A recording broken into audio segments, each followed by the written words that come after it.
qué sé yo, las Américas, y puede mirarlo en el mapa, pero ¿qué significa en términos de ciudadanía? Sí. Hola, bueno, buenos días, Encantado, gracias Rafael, por la invitación, Fernando. El americanismo es una corriente de estudio que nace en el siglo XIX, en Europa, en Francia, increíblemente, porque podría haber dicho uno nacen acá, y tiene como propósito estudiar las culturas originarias en América. Eso así parte. Paul Rivet, qué sé yo, los congresos de americanistas del año 1875. Y eso evoluciona en el siglo XIX, entre otros gracias a algunos chilenos como Vicuña Maquena, como José Toribio Medina, que es la persona de la cual vamos a hablar, sí. Y se transforma también en el estudio de la historia colonial americana. O sea, en el estudio de América, pero no solo como historia, también como una realidad social, cultural, existente, presente en el mundo de entonces, y bueno, y hasta el día de hoy. Sí, el tema es interesante porque, a ver... Y que cubre lo que llamaríamos la América ibérica, o sea, hispana y sí, lusitana, no incluye América de los Estados Unidos de Norteamérica. Eso te lo iba a plantear, porque Estados Unidos se apoderó del concepto de América para definirse a sí mismos. Claro. Cuando tú hablas de los americanos, o ellos hablan de Americans, están diciendo estadounidenses, claro, que probablemente...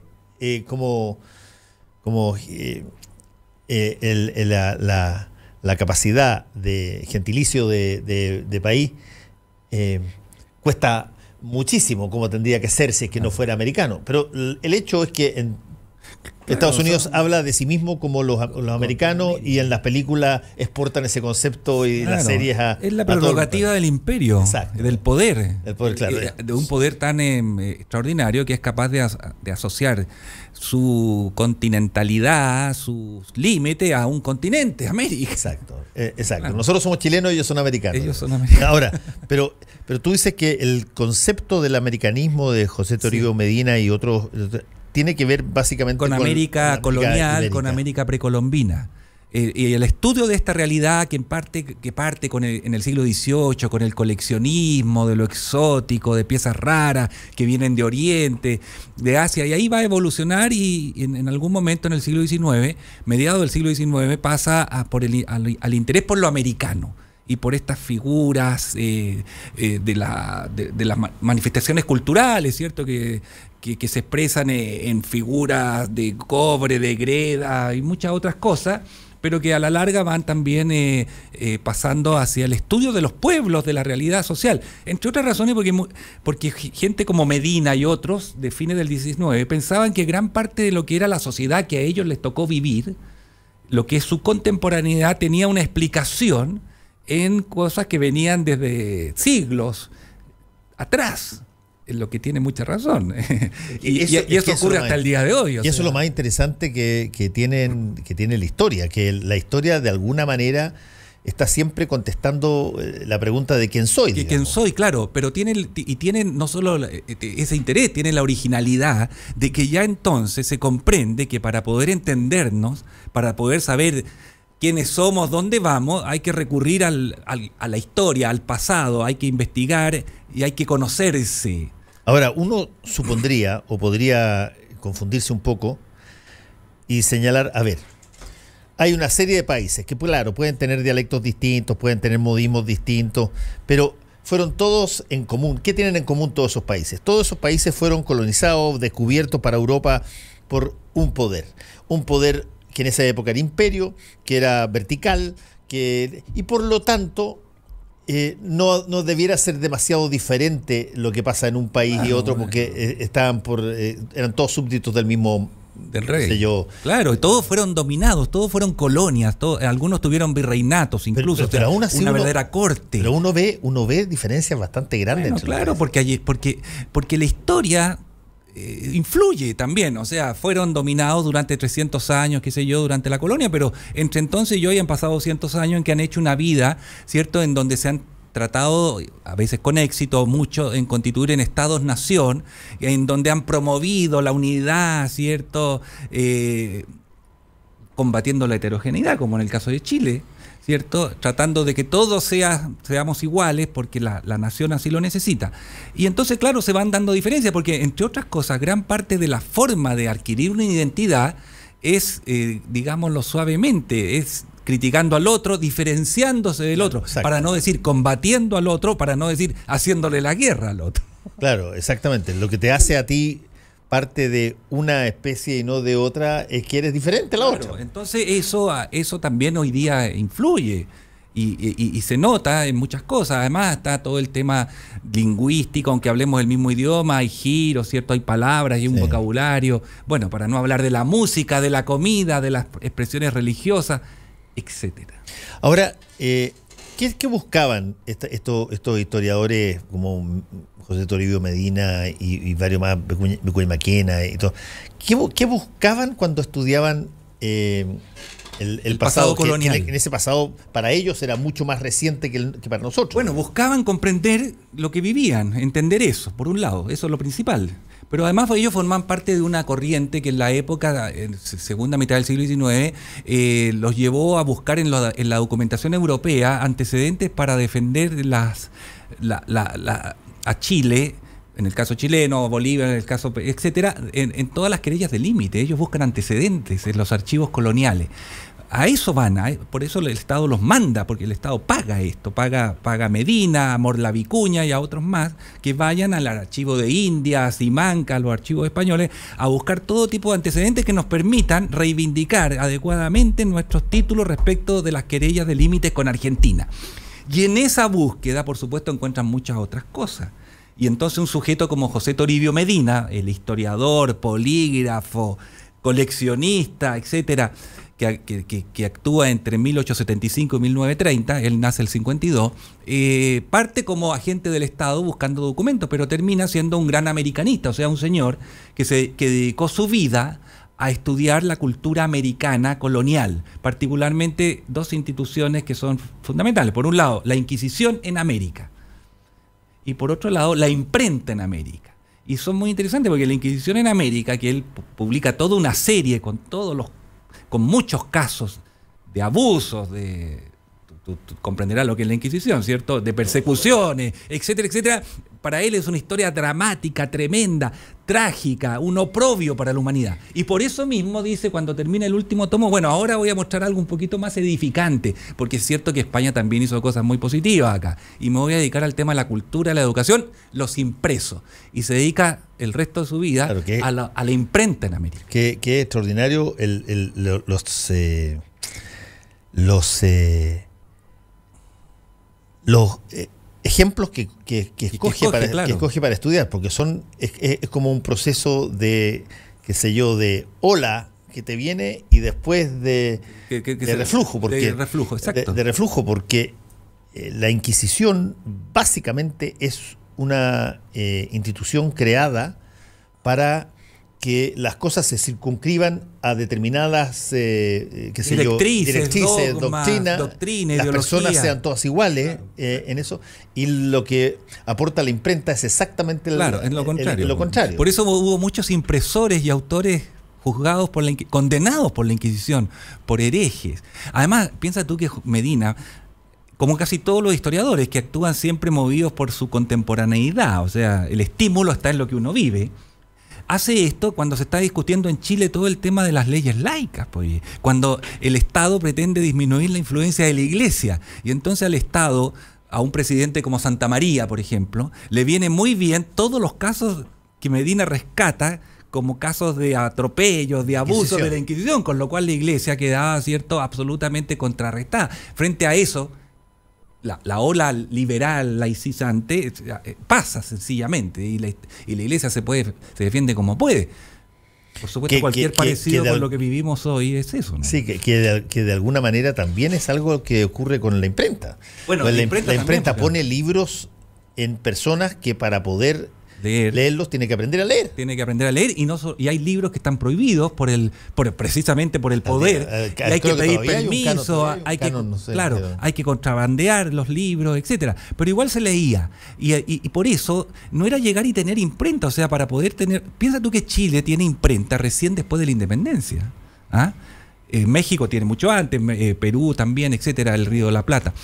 Porque era un instrumento, era una tecnología peligrosa. Piensa tú también que cuando que la reforma y todo eso se propaga también, entre otras razones, gracias a la imprenta y la lectura de la Lutero Biblia. la usa como... Exactamente. O sea, esta idea de Lutero de que las personas tienen el derecho a leer ellos mismos la Biblia, claro, y hacer las interpretaciones y análisis y tener una relación directa con Dios sin pasar por intermediario, es lejos lo más subversivo que puede haberse dado en la época. O sea, el libro aparece como una tecnología extraordinariamente potente y que pone en cuestión, francamente, al poder. Y si no, leamos todo lo relativo a la enciclopedia y a las ediciones clandestinas y todo lo demás en la Francia del siglo XVIII, como ha sido expuesto por grandes historiadores, Robert Darnton, entre otros, y que muestra cómo eso propaga un ideal. Hay un libro maravilloso que se llama La invención de los derechos humanos, de una historiadora norteamericana, Hunt, y que dice, mire, la aparición de la novela, y la novela significa un actor, un individuo que tiene una vida azaroso, hace que las personas cuando van leyendo eso, van dándose cuenta que existe la individualidad, hay empatía, se conmueven con el dolor, con el amor, bueno, y ahí viene la revolución, viene todo un ambiente ideológico que hace posible la modernidad de la Revolución Francesa, del individuo, de los derechos del hombre y el ciudadano. No sé. Entonces, cuando Medina estudia la imprenta, también está siendo un hombre de su tiempo, pero que está tratando de comprender por qué llegamos a ser como somos. Sí. Estamos conversando con Rafael Sagredo, historiador, académico de la Pontificia Universidad Católica de Chile y también investigador de la Biblioteca Nacional, sobre este concepto del americanismo. Claro. ¿Ha habido algún momento dado en que quizás no sé si que habrá sido la independencia de los países de la colonia, pero después de eso, de que se haya estado muy próximo a que pudiera haber alguna situación mucho más compartida dentro de los países? Bueno, hubo en la década de 1860, a propósito de varias cosas, por ejemplo la invasión francesa o europea, pero encabezada por los franceses a México. Y después la guerra contra España, que llamamos en Chile, que es la presencia de una escuadra española en el Pacífico frente a Perú, reivindicando deudas de la época de la independencia. Perú se niega a cualquier pago o reconocimiento y invade las Islas Chinchas, que eran las islas que producían el guano peruano, que era de lo que vivía Perú. Y esto provoca una guerra. Y Chile solidariza con Perú. Y Ecuador y Bolivia en contra de España. Y solidariza, y no solo solidariza, sino que además le niega a los españoles abastecimiento, carbón y todo en las aguas del Pacífico. Imagínate, los otros están lejos de todo. Y entonces los españoles se presentan acá exigiendo una reparación, entre otras cosas, que se dispararan 21 cañonazos como homenaje a la bandera española. Y los chilenos, que como tú sabrás somos tan orgullosos y nuestro concepto de honor es tan claro, se niegan. Por supuesto, estimados auditores, eso es una ironía. Se niegan, eso no es ironía, eso es verdad. Se niegan, y el pueblo y el Estado, y entonces el almirante dice, el almirante Pareja, que era hijo del Pareja de la independencia, que había luchado contra los chilenos, dice, bueno, si no, le bombardeo Valparaíso. El Estado chileno, el gobierno chileno quería arreglar esto. Y la prensa chilena, la opinión pública, por ningún motivo, que el honor que nos hace dignos, que aquí, que allá. Bombardearon Valparaíso, pues. Bueno, en ese momento, en que Vicuña Maquena y todo lo demás, hay un momento de gran unidad. ¿Y no teníamos barcos para enfrentar a los españoles? Bueno, les quitamos un par y teníamos unos lanchones, por ahí algo. Es una guerra más o menos de opereta, pero que tiene un significado histórico, porque sirvió para comprobar que cuando se acude al honor nacional, el pueblo se movilizaba. Y eso hace posible que años después, para la Guerra del Pacífico, una causa privada, como es el tema del salitre, se transforme en causa nacional. Y fuimos a la guerra. Sí, es para defender los intereses ingleses. Privados. Chilenos, ingleses. Chilenos e ingleses, sí. La compañía de salitre de Antofagasta es una empresa privada, afectada por un impuesto del Estado boliviano. Causa privada transformada en causa nacional con campañas de prensa, es para eso. Pero claro, cuando tú mueves el honor nacional, a propósito de lo que está pasando ahora en el mundo que vivimos nosotros, ¿cierto? En que se niega, que se pone en duda nuestra justicia y todo, la gente se moviliza, todo se exalta. No, por supuesto, somos muy sensibles. Y no es una cosa que esté pasando solamente en Chile. Tú ves que Trump hace exactamente lo mismo con su... Si tú quieres levantar el muro, tienes que elevar un miedo en torno a lo que se viene con las olas migratorias, y eso te genera una solidaridad interna de... Entonces, hay un libro... Ya los que llegamos somos los últimos que llegamos y no se llega a nadie más, y listo. Hay temas como el honor nacional, la religión y cosas así que mueven guerras, movilizan masas, millones. Hay un libro que se llama Elogio del Olvido, muy criticado, donde David Reef, un historiador norteamericano, dice, mire, hay mejores cosas que hay mejor olvidarse, porque lo único que provocan es conflicto, guerra, todo lo demás.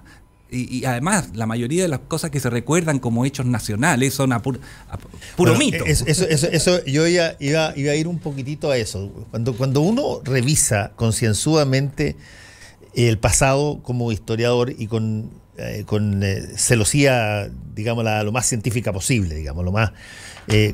¿Qué tanto encuentra de mito y qué tanto encuentra de...? Pero el mito es parte de la humanidad. Y además uno no quiere desmitificar aquello que funciona, porque, qué sé yo, ¿para qué va a desmitificar? No tengo idea, pero... Bueno, qué sé yo, hay mitos que caen por la obra de los historiadores. ¿Quién compuso la canción nacional? Que da lo mismo. Pero ojalá esos son menores, pero mitos como en Chile no somos corruptos, pues, ese es un mito que viene... Claro. O el lema del ejército vencedor jamás vencido, cuando por lo menos ha tenido 2 derrotas.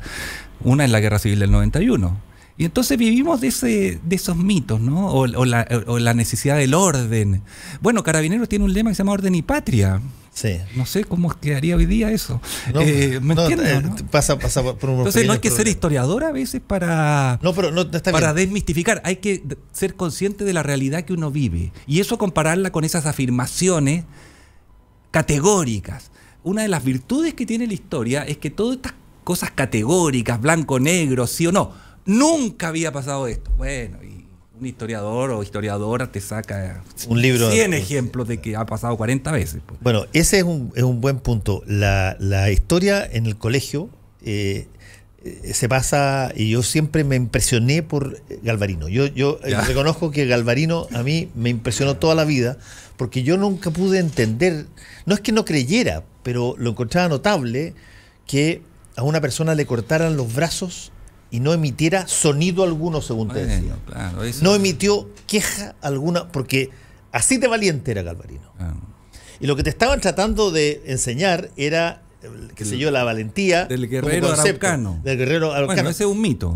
Bueno, por eso. Pero te lo hacían de una forma donde, qué sé yo, te tienen que extremar lo absoluto de las cosas. Si esto es como el caso, pasa lo siguiente, que eso te lo enseñaban en primero básico. Sí. Y ya hay un niño, lo crea. Y te lo enseñan hasta quinto básico y tú lo sigues creyendo. Si lo grave es que te siguen enseñando lo mismo en cuarto medio, cuando se supone que tú ya tuviste un desarrollo intelectual. Entonces uno esperaría que partan con eso, la identificación con el personaje, el amor por lo propio, bla, bla, bla. Pero ya en cuarto medio que te explicaran que los araucanos tenían una forma de vida que los hacía aptos para moverse y aquí y allá. Y entonces transformar eso que llamamos esa cualidad guerrera, que no existe, en una explicación que te dice relación con el medio, con la geografía, con su forma de organización social, etcétera, que dificultaba cualquier conquista ahí.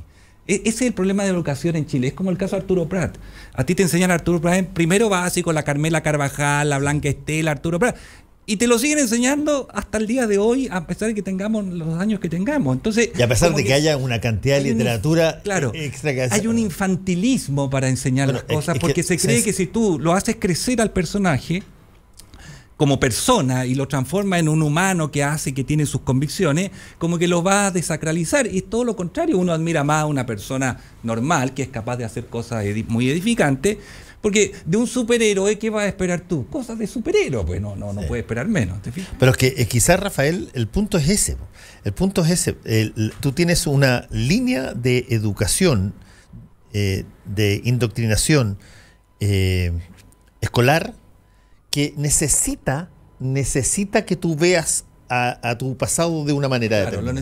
Es que tenía una línea en que no quieres cuestionarlo, no quieres pelearlo. Porque la idea era formar la nación, y en ese sentido la historia servía mucho, pero resulta que en pleno siglo XXI, cuando valoramos la diversidad, la heterogeneidad, los inmigrantes, sí, estoy hablando de Chile, aunque no lo crean, ¿cierto? Ya no puedes pretender enseñar una historia monolítica. Mi tesis es que ya no existe la historia de Chile, esa única, igual de Arica a Magallanes. Existe la historia en Chile. Y habrá tantas historias como comunidades, personas, grupos, y que en esas varias historias hay cosas que nos comunes, como el vivir en una determinada situación, etcétera, etcétera. Pero no pretender imponer un solo modelo como sí se hizo en el siglo XIX y gran parte del siglo XX. Sí, eso me recordó un libro que lo estaba googleando acá para acordarme exactamente, que se llamaba La historia del pueblo de Estados Unidos. Sí. ¿Ah? Espérate, te la voy a... Hay una historia del pueblo chileno, tú sabes, bueno, de Sergio Villalobos, sí, de los años de los años 80, en medio de la 70 empieza, que es un verdadero manifiesto en medio de la dictadura de decir, mire, este pueblo tiene ciertas características. Es una historia un poco edificante, o sea, Chile buscando siempre la democracia, cosa que también es otro mito, pero bueno, pero ya, en medio de la dictadura había que combatirla. Y además el que pone la idea de la raza chilena, ¿no? Bueno, no. ¿No él? No, es Nicolás Palacio. Claro. Nicolás Palacio. Sí, pero Villalobos ha sido bien cuestionado también, porque te mira al pueblo, sobre todo los araucanos, como estas cosas. Que distinguir Villalobos de antes del Villalobos de ahora.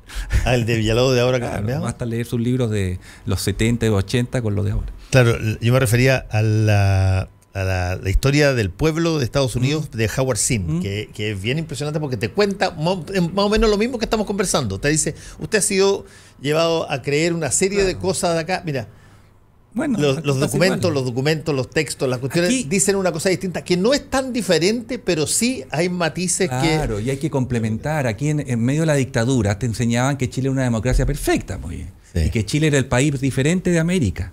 Bueno, la dictadura demostró que no, pero se sigue repitiendo. Ahora, tú dirás, es que tú eres un autoflagelante, tú quieres... No, yo quiero que pensemos nada más. La historia es para pensar, la historia es para explicar, la historia para comprender. Y en ese sentido, si resulta que lo que tú dices como historiador coincide con lo que la gente cree, con los intereses del Estado, bla, bla, bla, bien. Pero mi tarea no es coincidir, mi tarea es hacer historia. Si coincide, bien, y si no coincide, bien también. Pero aquí, por supuesto, es muy difícil. Y un caso concreto, temas de límite. Bueno, es que los temas de límite, que es un buen punto lo que estás señalando, los temas de límite, si es que hay algo que se simplificó en la enseñanza histórica, son los temas de límite. Claro, se simplificó tanto que tú ves un mapa de cuando Barros Arana regaló la Patagonia. No, claro, eso es un mito también, porque la Patagonia nunca fue chilena. Por eso te digo, te estoy hablando. Eso, claro. Tú tienes que simplificar una cosa, Barros Arana regaló la Patagonia. Aquí se da el ridículo de que tú en un libro escolar pones un mapa de Chile cuando llegó Pedro de Valdivia y lo pones con Arica y la Antártida, pues. Claro. O sea, el Chile de hoy. Porque si tú pones el mapa de entonces, resulta que Chile es bastante menos que lo que es hoy. ¿Ah? Pero eso puede afectar no sé qué. Entonces, ¿tú cómo vas a esperar que el niño, el joven comprenda? El territorio tiene historia. Chile nace a la vida independiente con 350.000 kilómetros cuadrados. Y hoy día tiene 750.000. Entonces yo no puedo entender por qué la gente piensa, como los medios de comunicación y medio mundo, le dice que nos han quitado todo cuando nos hemos duplicado. Bueno, ese tipo de cosas también lo estudió Medina. Y Medina tiene un libro que se llama Mapoteca Chilena y tiene muchos textos en donde alude a todo este tipo de situaciones. Y te lo comento esto porque Medina, una de las cualidades que tiene es que logró acumular una gran biblioteca que donó al Estado, gratuitamente, por supuesto. Y el Estado recogió hoy en la famosa Biblioteca Medina.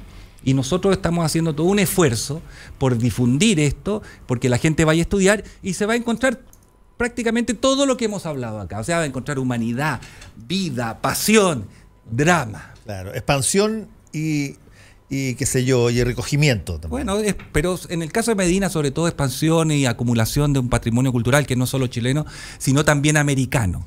Y de eso damos cuenta en algunos libros recientemente aparecidos. ¿Es cuál? ¿Ese es el libro el que tienes ahí? Este que tengo aquí. A ver. José Toribio Medina y su biblioteca americana en el siglo XXI. Prácticas de un erudito. ¿Viste? Algo que es del siglo, que tiene libros de 1600, que se construyó, que se juntó en el siglo XIX, la analizamos con los criterios del siglo XXI y van saliendo todos estos temas. Y ya no solo la descripción, sino el por qué hizo las cosas, cómo las hizo y qué significado tienen. Sí. Por ejemplo, ahí se trata, Medina se atribuye un descubrimiento que para la época fue importante. Aquí se discute eso y se pone en un contexto y se explica que lo que parece descubrimiento en realidad no es tal. ¿Qué descubrimiento es eso? Él dice haber descubierto los papeles de la Inquisición en América en un archivo en España. No es así.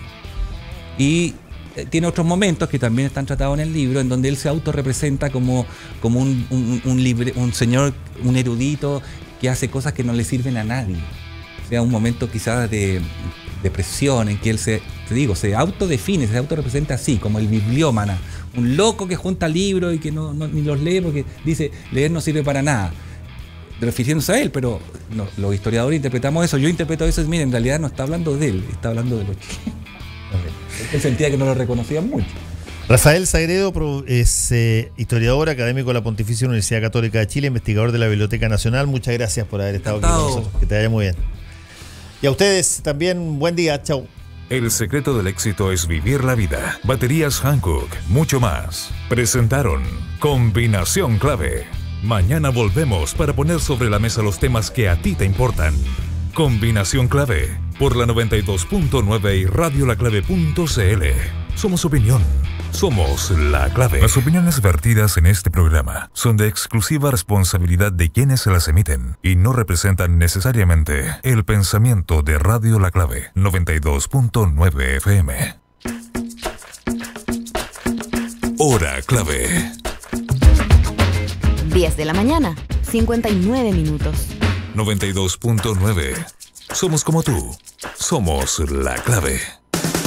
A las 3 de la tarde de lunes a viernes, Hola Deportes. Somos la voz del deporte olímpico nacional.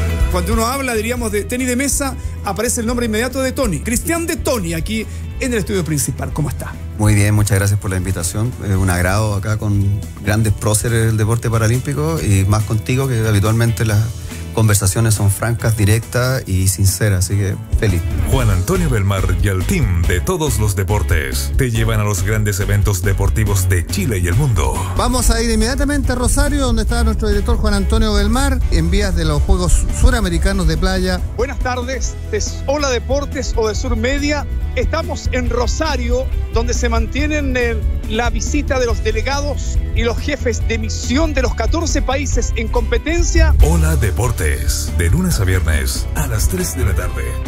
92.9. Somos deporte. Somos La Clave. A las 7 de la tarde, de lunes a viernes, Pensar es Clave. Traemos a los más diversos protagonistas de la cultura. Hoy día vamos a conversar con una persona a quien yo admiro muchísimo, don Tomás Mulián. Y ahí conocí a un cura. El cura me dijo, ¿por qué no se va a estudiar sociología? Me dijo. Y el mismo cura me consiguió una beca para irme a Bélgica y partí. O sea, se lo debo todo a la iglesia, podría decir. ¡Qué extraordinario! Pese a haber perdido la fe. Federico Sánchez